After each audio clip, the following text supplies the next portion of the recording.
کیا آپ جانتے ہیں زلزلہ صرف زمین کو ہلا نہیں دیتا بلکہ وقت کو بھی ہلا دیتا ہے۔ 2011 میں جاپان میں ایک بہت ہی طاقتور زلزلہ آیا تھا جس کی شدت 9 کو ریکارڈ کی گئی۔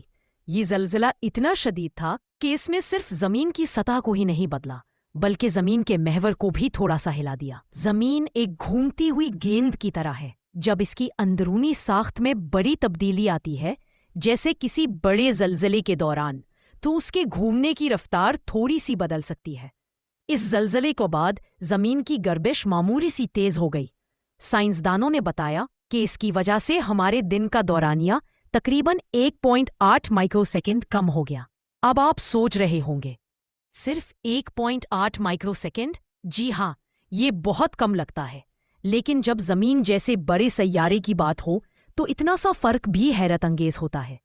یہ ہمیں بتاتا ہے کہ زمین پر ہونے والے بڑے قدرتی واقعات نہ صرف ہمارے شہروں کو بلکہ پوری زمین کے توازن اور وقت کو بھی متاثر کر سکتے ہیں۔